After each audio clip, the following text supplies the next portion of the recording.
In 1972, when Nixon shook Zhou Enlai's hand, no one imagined that half a century later, these two nations would become each other's largest trading partners. In 2018, when Trump signed that Section 301 investigation memorandum in the White House Rose Garden, few realized it was just the beginning. Over the next 8 years, more than $500 billion worth of Chinese goods were hit with tariffs, over 1,200 Chinese entities were blacklisted, and global supply chains tumbled like dominoes. Today, we're not doing emotional rants. In just 60 minutes, we will go back to every critical juncture and, like disassembling a precision machine, understand every component of the US-China trade war. In 2017, the U.S. trade deficit with China stood at $375 billion. Trump raged on Twitter, "We lose $500 billion a year to China. We can't be the fools anymore." But here's the truth. If you look only at goods trade, the U.S. runs a deficit with almost every major economy because the dollar is the world's reserve currency. America consumes, others produce. More importantly, on services, the US actually has a surplus with China, about $40 billion annually. And consider an iPhone X assembled in China. About $450 of its value is counted as Chinese exports, but only about $10 of that is Chinese labor. The rest belongs to US design, Japanese screens, and Korean memory chips. This is global value chain distortion. Trump's trade team, Navarro Lighthizer, believed trade deficit equals job loss. Their goal was simple: use tariffs to force factories back to America. But they missed two basic facts. First, U.S. manufacturing employment fell from 19.6 million in 1979 to 12.3 million in 2017, mainly due to automation, not China. Second, multinational supply chains are optimized for efficiency and cost. Tariffs just raise costs. They don't change locations, unless the U.S. can offer labor costs like Vietnam or Mexico, which it cannot. The trade deficit was just an excuse. Washington's real fear was this 2015 industrial policy. It explicitly stated by 2025, China would achieve 70% self-sufficiency in 10 high-tech sectors. What does that mean? It means the end of America's monopoly on core technologies and the super profits that come with them. An Intel CPU sells for several $100s but costs only tens to produce. The difference comes from patent and process barriers. If China breaks through, those profits disappear. So the trade war was fundamentally a containment war, to lock the dragon's throat before it fully awakens. July 6, 2018. The U.S. imposes 25% tariffs on $34 billion of Chinese goods. 4 more rounds follow, covering machinery, electronics, chemicals, textiles. By the end of 2019, the average tariff rate jumped from 3.1% to 19.3%. China retaliated. Tariffs on U.S. soybeans, cars, and LNG. This was the largest tariff war in trade history. Trump promised tariffs would save the Rust Belt. What happened? The Peterson Institute for International Economics found that in 2018-2019, import prices for tariffed goods rose almost in lockstep, meaning U.S. importers and consumers paid over 90% of the cost. Americans paid about 15% more for washing machines and about 20% more for steel products. Ironically, agriculture was hit hardest. China immediately stopped buying U.S. soybeans and turned to Brazil and Argentina. In 2018, U.S. soybean exports to China collapsed 74%, costing farmers about $11 billion. Trump had to shell out $28 billion in farm subsidies to appease voters, meaning U.S. taxpayers paid both the tariffs and the bailouts. General Motors announced the closure of its Lordstown, Ohio plant in late 2018, laying off 1,500 workers, a plant Trump had personally promised to save. Tariffs didn't stop the closure. GM moved production to Mexico and Korea to cut costs. China's direct exports to the U.S. fell from 19% of total exports in 2017 to about 11% in 2025, but total exports didn't collapse. Why? Because China found new buyers. ASEAN became China's largest trading partner, bilateral trade near $1 trillion in 2025. Belt and Road countries now account for 35% of China's trade. China-Europe freight train trips grew from 3,600 in 2017 to 20,000 in 2025. But the cost was real. The renminbi depreciated about 10% in 2018-2019, helping exporters but raising costs for imported energy, chips, and iron ore. In 2019, China's industrial profit growth fell below 3%. Low-end apparel and toy manufacturing accelerated their shift to Vietnam and Bangladesh. China lost about 2 million low-skill manufacturing jobs, but gained about 1 million new jobs in high-tech manufacturing, EVs, robotics. This was painful structural unemployment.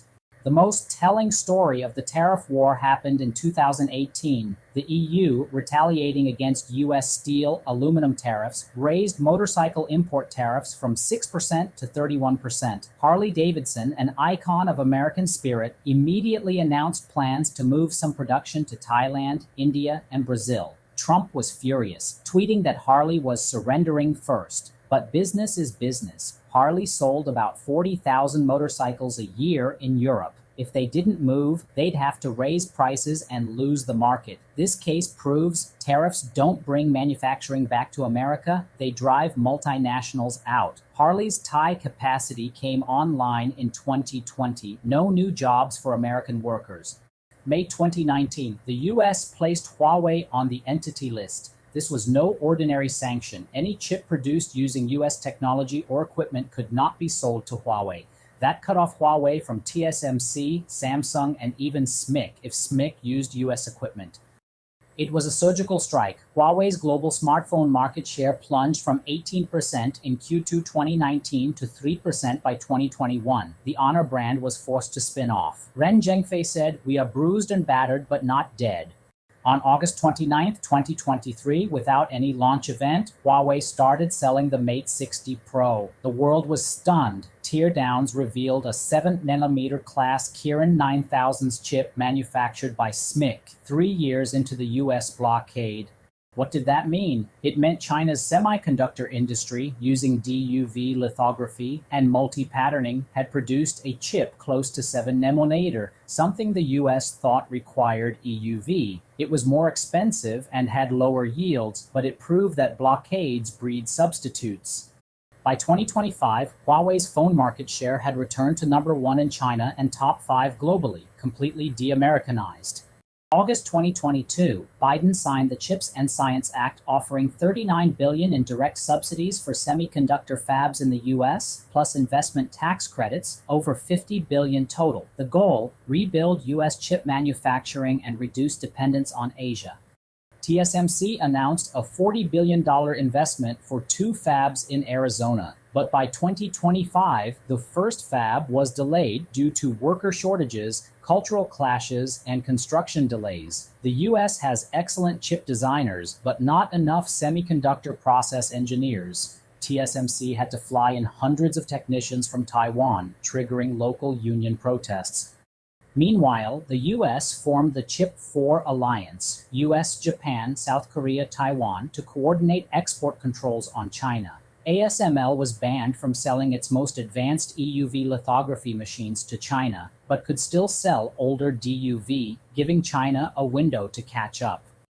In August 2023, China announced export controls on gallium, germanium, and related materials. These metals are critical for semiconductors, radar, and solar panels. China produces 94% of the world's gallium and 68% of its germanium. Overnight, US, Japanese, and Dutch semiconductor companies realized while they had a chokehold on advanced chips, China had a chokehold on raw materials. The West would have to rebuild their supply chains either by mining 5-10 years or paying higher prices. This was an asymmetric interdependence war.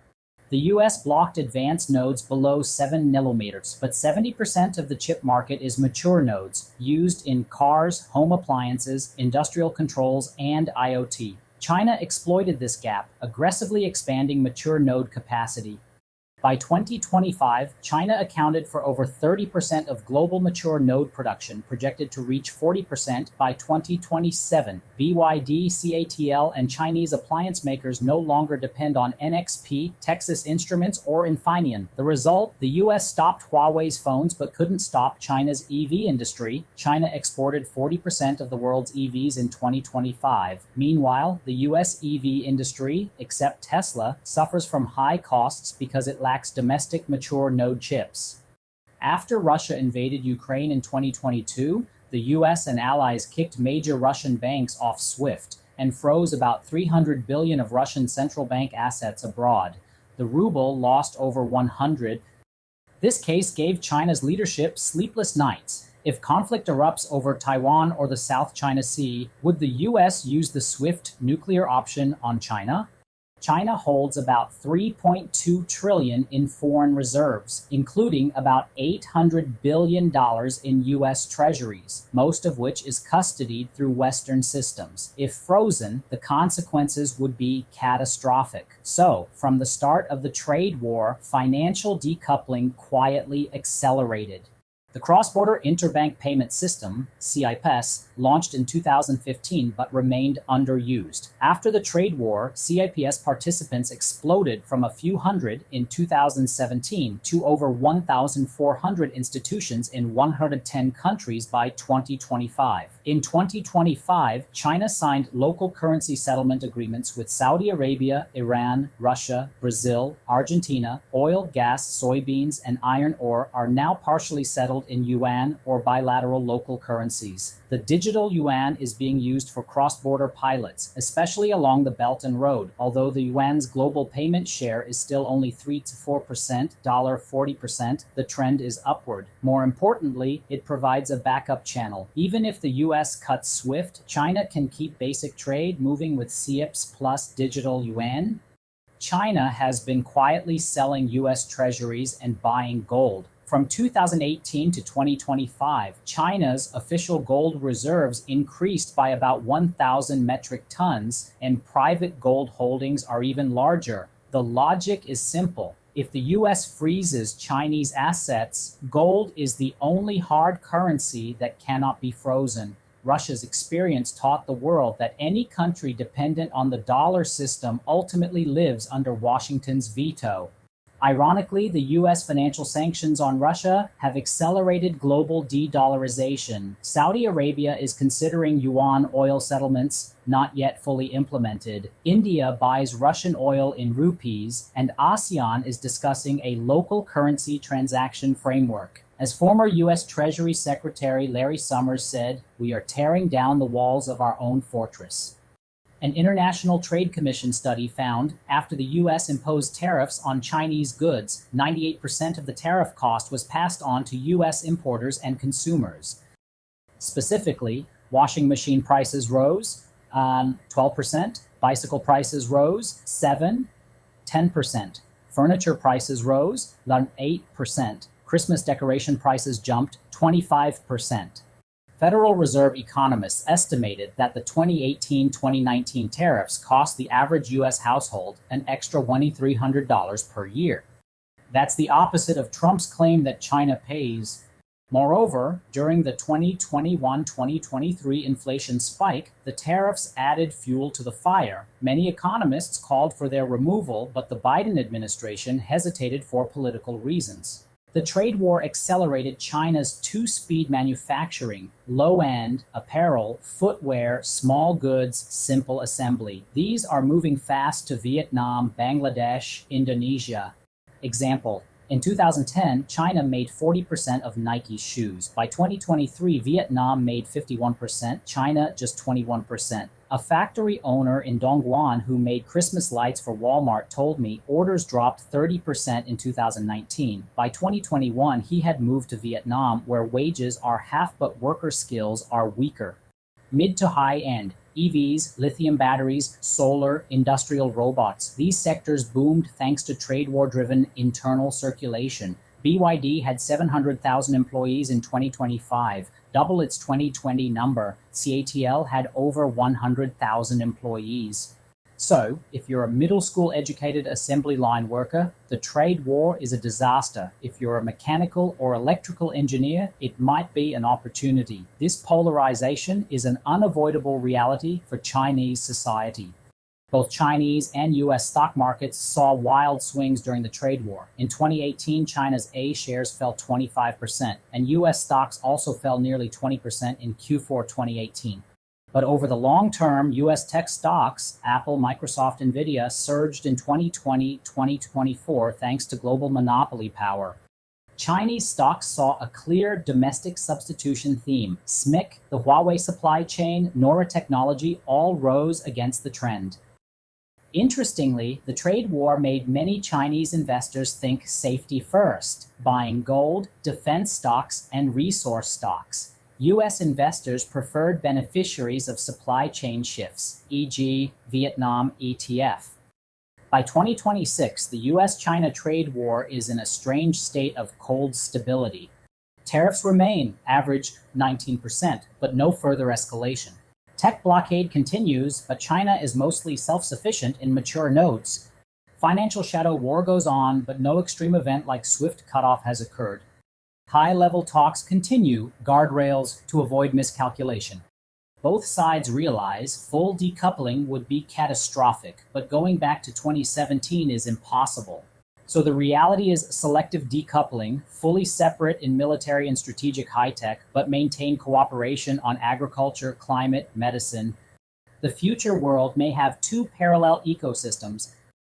US system, advanced chips, AI, alliance networks, the dollar, NATO plus Five Eyes, control of strategic sea lanes. China system, mature node chips, new energy, Belt and Road, yuan settlement, expanded SKO pulse bricks, land connectivity, China-Europe rail. The two systems will still trade with each other. German cars still sell in China, iPhones still assembled in China, but core technologies and sensitive data will not be shared. This is not a full new Cold War, economic ties are too deep, but a co-opetition. More competition, less cooperation. Who won this trade war? The US did not win, manufacturing jobs didn't return, inflation is higher, debt is larger, global leadership suffered from flip-flopping. China did not win, low-end industries lost, technology catch-up pressure is huge, external environment deteriorated, growth slowed. The real winners might be Vietnam, Mexico, India. They absorbed a lot of shifted production, mostly low-end. And the multinationals that globalized early, Apple still thrives on China's supply chain and India's market. Tesla survived thanks to its Shanghai factory. The trade war teaches a brutal truth. When two giants throw rocks at each other, the people standing at their feet get hurt the most. But as ordinary people, our best response is not to bet on a winner, but to understand the new reality, learn skills that tariffs cannot replace, and look for opportunities that still grow amid decoupling. If you've made it this far, you truly care about the underlying logic of our world. Thank you for your patience. See you in the next video.